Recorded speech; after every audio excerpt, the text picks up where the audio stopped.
cet écosystème. Je vais avoir tout à l'heure le plaisir de vous présenter deux de ces entrepreneurs. Parce que dans cet environnement où c'est difficile d'itérer, où ça prend du temps, il y a quand même ces personnes qui prennent des décisions de rupture. Souvent, comme je le disais tout à l'heure, on quitte quelque chose qu'on connaît, qu'on maîtrise, on se met en danger et on va essayer de faire une itération, on sait qu'elle a 10% de chances de réussir. Alors, je vais avoir tout à l'heure le plaisir et le privilège d'introduire d'abord Omar Cissé.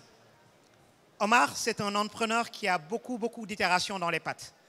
Parce que Omar Cissé, qui est aujourd'hui le fondateur et le CEO d'InTouch, il n'a jamais été qu'entrepreneur. Il n'a jamais été employé. Je l'ai connu quand il sortait d'école. Il sortait de l'école supérieure polytechnique. Il est allé monter avec un groupe d'amis une des premières boîtes d'ingénierie et de développement. Il gagne un premier marché, ça se passe bien. Il travaille avec ses associés pendant 10 ans. Il est CEO de la boîte, ça se passe bien. Que fait un entrepreneur quand ça se passe bien? Il quitte. Il prend une décision de rupture, il quitte cette boîte et il va rejoindre une autre boîte. Il va monter un incubateur pour accompagner les startups tech.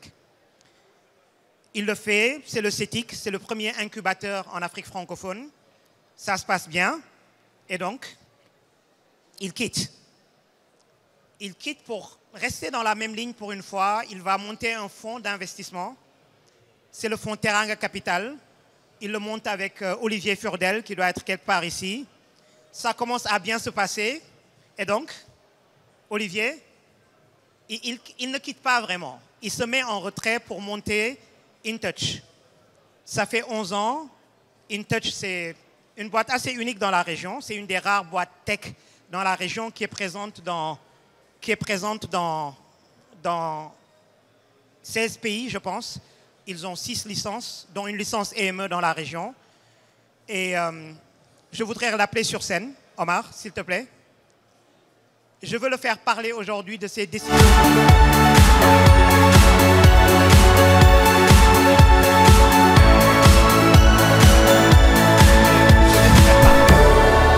Alors, la deuxième personne que je veux faire venir sur scène, c'est El Hadj Malick Gueye. Dans l'écosystème comme le DG de Wave Digital Finance, une petite start-up sénégalaise. Et oui, mais attendez, il faut voir. Malick, moi, je l'ai connu en 2005. Il était administrateur système à l'ADIE. Avec Tidiane Seck, il se carapahutait dans l'administration pour installer des serveurs, des routeurs. Et je le retrouve, il sort, il reste dans l'écosystème, il va chez PCCI, Ecobank, il travaille dans la tech. Et il doit y avoir une rupture cachée là-dedans quelque part, parce qu'en 2016 déjà, je le retrouve auditeur chez Mazars. On est loin de l'installation de PC. Il est auditeur IT quand même, mais auditeur. Quelques années plus tard, il est chez Deloitte, en 2020 je pense. Il fait une brillante carrière chez Deloitte. Il est le plus jeune associé chez Deloitte en Afrique francophone. Il a une belle trajectoire toute tracée, partenaire dans une Big Four. On ne peut pas faire mieux. Et évidemment, parce que ça se passe bien, il quitte. Il quitte pour venir bosser dans cette petite start-up étrange qui s'appelle Wave. Vous pouvez dire ce que vous voulez de Wave, mais je peux vous résumer la rupture que Malick fait. Je lui dis, au moment où il prend cette décision, début 2024, Malick, je pense qu'il y a 50% de chances que tu sois viré dans les 3 mois. Et il vient quand même. Donc, viens s'il te plaît Malick, justifier cette décision.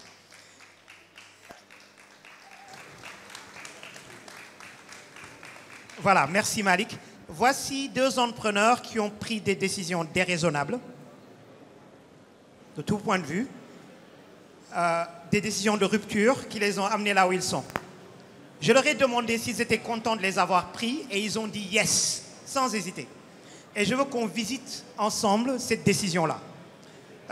Omar, en tant qu'aîné, je vais commencer par toi. Et je vais choisir parce que tu as beaucoup de ruptures, hein, Omar, je ne sais pas. Mais je vais prendre la dernière parce qu'elle est fascinante pour moi en tant qu'investisseur. Tu es en train de lever le fonds Teranga Capital. Le momentum est là. Ça a pris du temps, ça a pris des années. La mayonnaise commence à prendre, le momentum est là. Et nous savons tous ce que c'est qu'une levée de fonds et le momentum quand ça marche. Et pourtant, à ce moment-là, tu te lances dans un autre truc. Tu veux faire InTouch.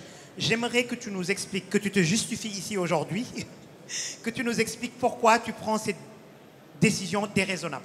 J'aimerais que tu nous dises qu'elle était raisonnable. Bonjour à tous, merci beaucoup Tidiane. C'est toujours difficile de revenir sur l'histoire quand c'est posé comme ça. Parce qu'effectivement, tu as parlé de différentes étapes et les raisons n'étaient jamais les mêmes. Les raisons n'étaient jamais les mêmes, mais pour rester sur cette dernière étape-là avec mon ami Olivier Furdel, avec qui nous avons fait l'aventure, je pense que d'abord ce qui nous a motivés à créer Teranga Capital, pour nous c'était de faire en sorte que nous puissions aider plus d'entrepreneurs à aujourd'hui développer et à contribuer au développement. Ça, c'était le socle. Olivier et moi, nous avons fait le tour du Sénégal, nous avons recensé les entrepreneurs, nous avons mis en place le fonds. Comme pour toutes les autres expériences, j'ai l'impression que pour nous entrepreneurs, à un moment donné, on a, sans le savoir, on a un cap que l'on cherche. Dès qu'on l'atteint, on pense qu'il faut passer à autre chose. J'ai eu la chance d'avoir Olivier qui était à côté de moi qui est très complémentaire. Olivier a une expérience très riche dans des corporates, dans des grandes entreprises, en finance, etc.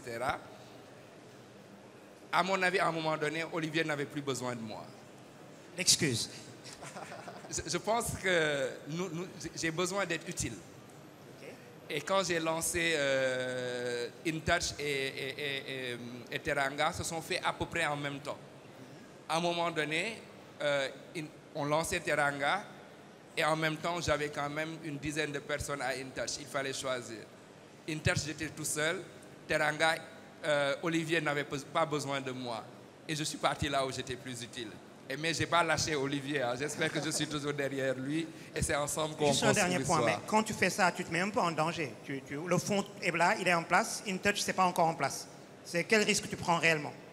Je pense que c'est toujours ce que nous recherchons, je pense, sans le savoir. Les entrepreneurs, on cherche encore on est toujours dans cette incertitude-là.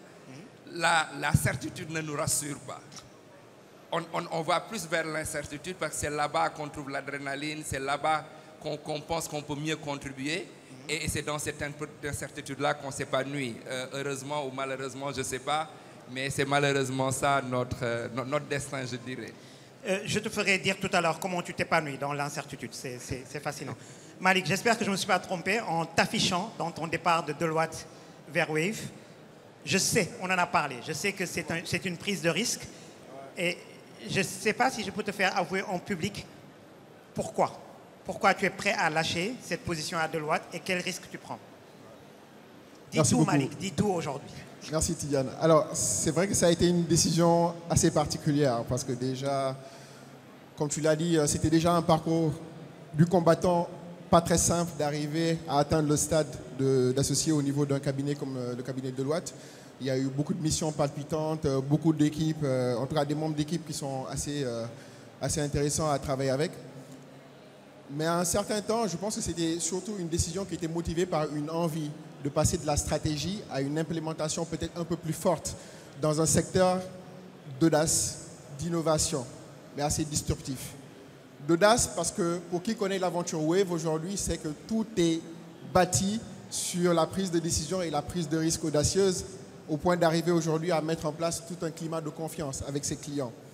Donc ça a été aujourd'hui l'un des principaux moteurs. On en a longuement discuté, je me rappelle. Et je me rappelle de ce jour où finalement, je me suis dit que j'allais quand même faire l'aventure. Avant même de te parler, j'ai parlé à mon épouse qui me dit « Malik, est-ce que tu es sûr de vouloir prendre ce risque? Tu es dans un cabinet, tu es associé, tu t'es battu pour ça, mais surtout, tu n'as plus rien à prouver là où tu es. » Alors qu'aujourd'hui, si tu fais le move au niveau de Wave, tu viens déjà dans un écosystème qui a sa particularité en termes de dynamisme, en termes d'enjeux, en termes de la concurrence, etc. à prendre en compte. Et malgré ça, je tenais quand même à le faire parce que moi, ce que j'entrevoyais, c'était une possibilité aujourd'hui de pouvoir, je ne dirais pas refaire la roue, comme l'a dit Oumar, mais être dans une capacité à pouvoir vraiment être dans le dur. Voilà. Donc ça a été l'un de mes principaux motifs. Je me rappelle très bien de cette phrase quand tu m'as dit « Félicitations, bon courage, massa, tu as 50% de te faire virer après 3 mois ». J'ai dit « Ok, je tente l'aventure quand même ». Et aujourd'hui, voici où nous en sommes. Écoute, je suis sûr que tu ne le regrettes pas. Ça fait 14 mois. Tu es arrivé MD de Wave Digital Finance. Maintenant, tu es dans le leadership du groupe. Tu prends ta place. Et je veux que tu nous dises tout à l'heure. Alors, je vais envoyer la question à Omar d'abord, mais tu réfléchis aussi. Ouais. Tu te réveilles le matin. Je t'ai posé la question hier. Est-ce que tu es sûr que c'est là où tu dois être? J'ai entendu tout de suite yes. Et je veux que tu le justifies. Pourquoi là où tu es, c'est là où tu dois être? Okay. Omar, alors tu dois avouer aujourd'hui ici que là où tu es chez InTouch, c'est là où tu dois être, ou tu dois nous raconter la prochaine que tu vas monter? Est-ce que... Mais non, mais ce que je veux dire, c'est ça fait 10 ans, 11 ans. Tu as vécu des choses à InTouch. Mais ce matin, tu te réveilles, tu es content d'être là où tu es. Et je sais que ce n'est pas l'argent. Alors c'est quoi? Qu'est-ce qui justifie cette prise de risque et qui te rassure aujourd'hui que ça a marché? Dans ma carrière, j'ai fait différentes étapes. Je suis passé par différentes étapes. Entreprendre, accompagner, investir. Et pour moi, InTouch, c'était l'étape où il fallait vraiment scaler tout ça. J'étais très frustré à un moment donné lorsqu'on a, dans l'aventure Teranga, Olivier et moi, on rencontrait les entrepreneurs et que très souvent, on trouvait cette ambition-là très limitée des entrepreneurs en se disant « mon marché, c'est l'Afrique, je veux faire telle chose, mais c'est le Sénégal ». Et très rarement, quelqu'un qui se projette sur cette ambition-là. Et pour nous, en 10 ans, c'était ça. Pour moi, c'était de dire, je fais une grande chose, en tout cas, qui change, qui a un impact sur l'Afrique où je ne fais pas. Et aujourd'hui, je suis très content de ce que nous sommes en train de faire, quand même, avoir réussi à couvrir 16 pays.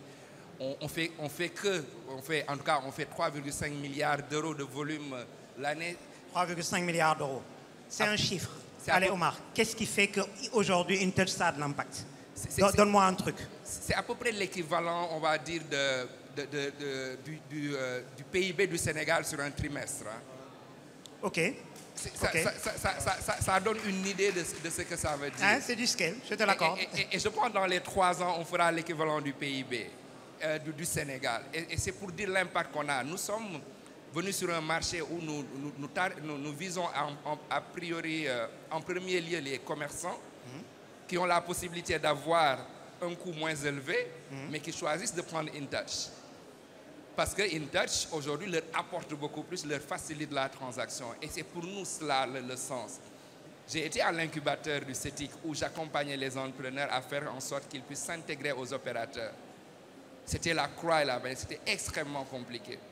Aujourd'hui, n'importe quel entrepreneur vient chez InTouch, une connexion, tu as accès tout de suite à 16 pays, 20 ou 27 pays. En combien de temps? Tu peux le faire, ça dépend de toi. Tu peux signer dans la journée et intégrer dans la semaine. Et aujourd'hui, pouvoir collecter du paiement dans 16 pays, bientôt dans 27, parce que nous sommes installés dans 27 pays, et nous venons avec toute la compliance qu'il faut, toutes les licences qu'il faut. C'est pour nous ça l'impact que nous recherchons. C'est de l'impact?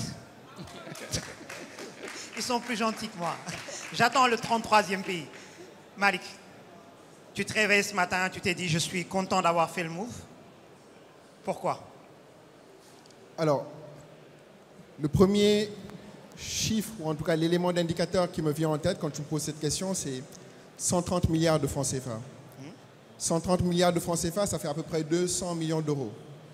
C'est aujourd'hui ce qu'a conduit le rééquilibrage du passage des frais de 4% à 1% avec l'arrivée de Wave dans le marché sénégalais. Ok, attends, je clarifie.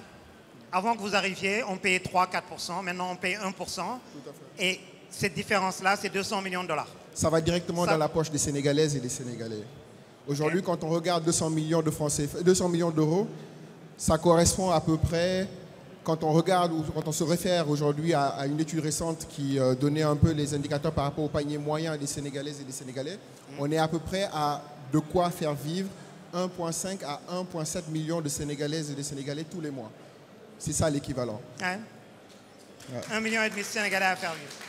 Alors ça, c'est déjà un élément majeur qui me drive. Et un autre élément, c'est lors d'une récente visite que nous avons eu à faire au niveau de la vallée du fleuve. Nous avons rencontré une grosse société qui évolue aujourd'hui dans l'agriculture. Et nous avons rencontré aussi les cultivatrices et les cultivateurs, donc qui étaient au champ. Et elles nous parlaient un peu des enjeux, ou en tout cas des difficultés qu'elles avaient avant quand il s'agissait de se faire payer leur salaire. Bousculade, anxiété, risque de vol, donc la double peine. Et elles nous racontaient le fait que quand les salaires tombaient dans leur wallet Wave, c'était comme une symphonie à travers le champ parce que ça sonnait de partout. Et c'était comme voilà, le cri de joie qui se faisait ressentir. Et ça nous drive. Et peut-être je vais parler d'un autre élément, c'est aujourd'hui ce que nous sommes en train de faire avec le BRT. Le BRT, aujourd'hui, avec notre partenariat, nous avons pu développer le e-ticketing, donc la possibilité d'acquérir son titre de transport à partir de son application. Nous savons aujourd'hui que nous sommes en période des pluies. Aujourd'hui, ça permet d'éviter les longues queues, ça permet de pouvoir mieux gérer les risques liés au cash, mais ça permet surtout de faire vivre aux Sénégalaises et aux Sénégalais une expérience utilisateur qui est unique, de voyage.